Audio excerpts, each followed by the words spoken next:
So this is my 53 blue pan, as I call it, so as not to be confused with a black one or a gray one. So it's about 30 degrees out. Bike hasn't run. Let's see what it says, just so you, yeah, 27 degrees, not warm. You want to see if it starts?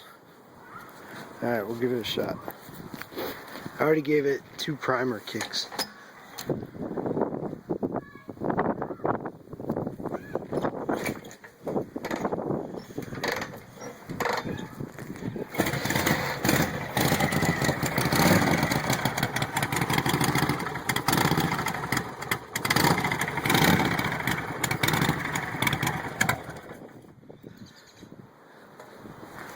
So there you have it, 29 degrees, starts right up. This bike really runs awesome, pretty much one kick all the time.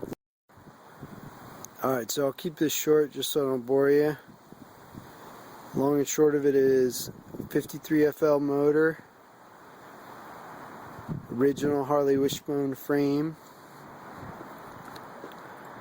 replica Springer, original Harley transmission, 65 to 69, and just a simple, clean, kind of traditional styled, mild custom with a little bit of stroker action in the motor with flathead wheels. So it's like just over 4 1/4 inch, nothing too crazy, but it runs real good.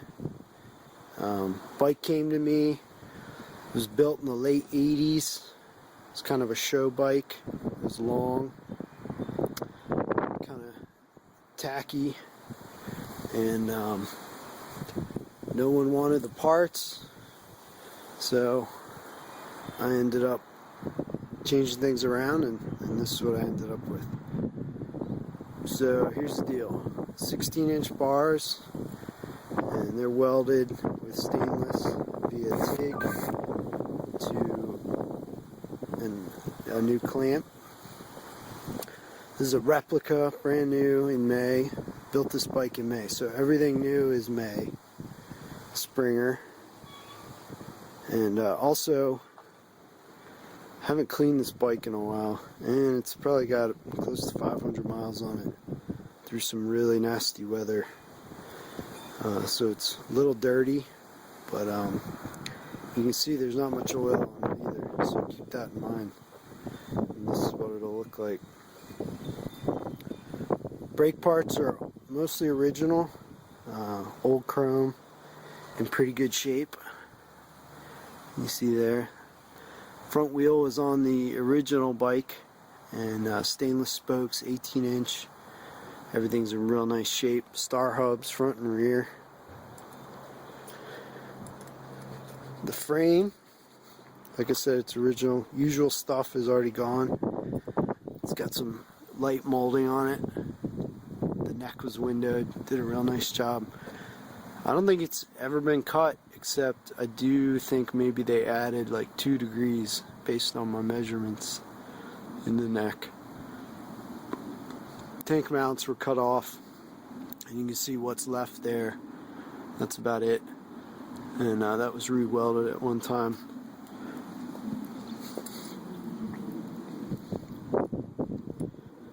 So when I got it, it had fat bobs and some homemade tank mounts in the back at least, and I cut those off.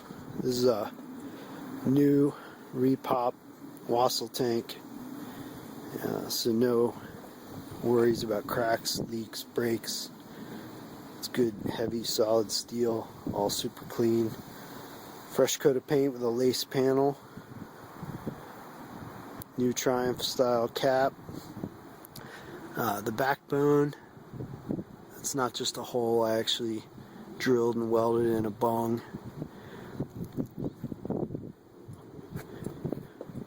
Axle plates and the brakes, all that stuff's still there. 5-inch fender. So it's flat fender, but it's actually 5-inch, so it's pretty skinny. New tombstone tail light. Seat and P pad are replica bait stuff, but they're actually real deal leather. Some hairpin springs.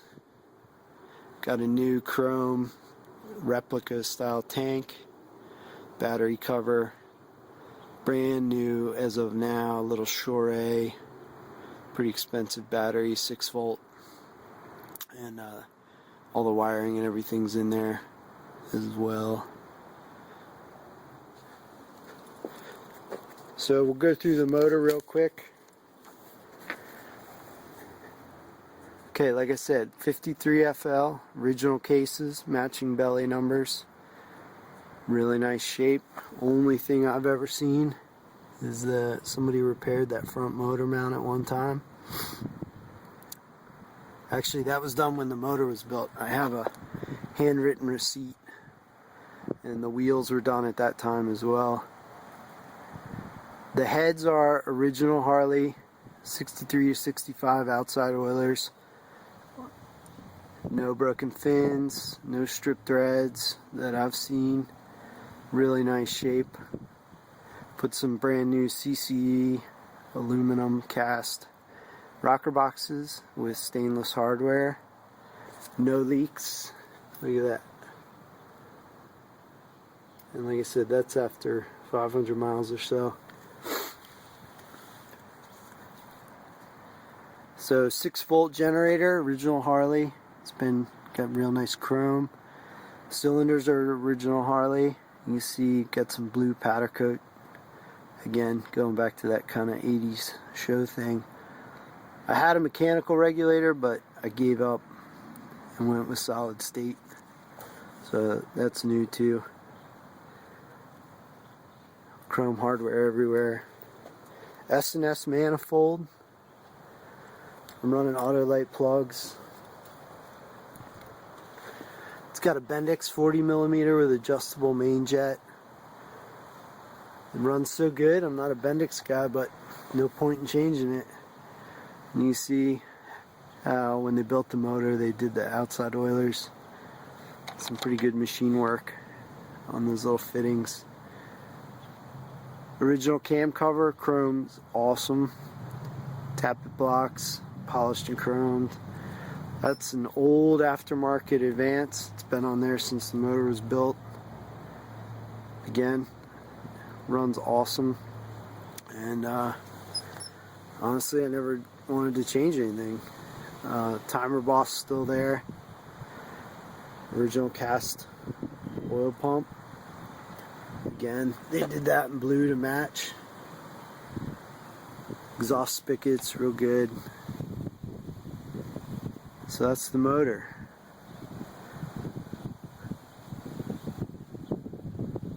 Alright, so let's move on. New floorboards, but they're real deal Harley licensed with Harley rubber. Mechanical brakes still. I like mechanical brakes. New oil tank. New chrome hard lines. Like I said, original transmission. Kickstart. Still has Harley rubber on it. The exhaust 2-into-1 with just some minor modifications, like some hidden mounts, and I welded on that fishtail, and all that stuff is TIG with stainless wire, so just polished it up. Rear's the 16-inch chrome. Spokes are chrome. There's a couple minor specks of rust, not stainless like the front, but still in really good shape. Drum, same thing, really good shape. Even the finish, a little dirty. Stainless steel, some real simple fender struts, new tombstone light, new chain,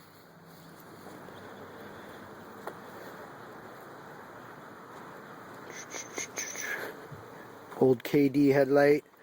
I put in a little high-low switch. It's It's got an H4 conversion so you can actually see at night. Little mirror on it. Foot clutch, jockey shift. You see a little handle. New 6-volt coil, chrome can.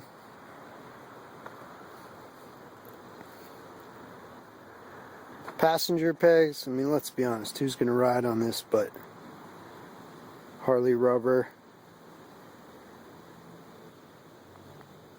5-stud clutch, works real good. And that's an old Carrata belt drive, but it's not a square tooth or anything, so belts are readily available.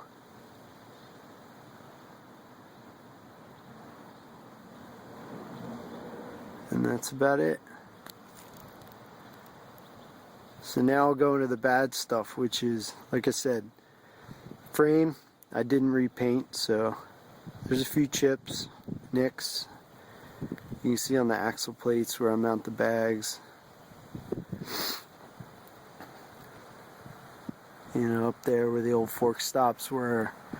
And like I said, I did the backbone, so right here you can see where I blended, although I didn't take too much time.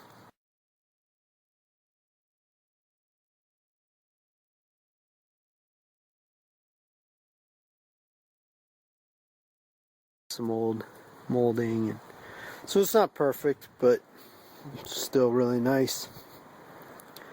And the other thing is, I started with a lead acid battery, which didn't work out very well, and that's what these marks right here are from, the acid. And there's a couple spots on the trans plate, and same thing if you were to actually look in the oil bag. But again, all real minor stuff. And the other thing is the Bendix. I put new seals in it and gaskets, but when it gets real hot, I don't think they were actually bushed where the throttle shaft is, so you know, you can actually move that once the bike is real warm, and if you wanted to, you could hear the idle change a little bit. But if it was a problem, I'd fix it. Just full disclosure here. And that's about it. Every once in a while, very occasionally, if you want to, if you try, you can feel a little sticky between first and second on the shift. But again, it's not really an issue, and if it were, I'd fix it. So that's about it. 53 FL.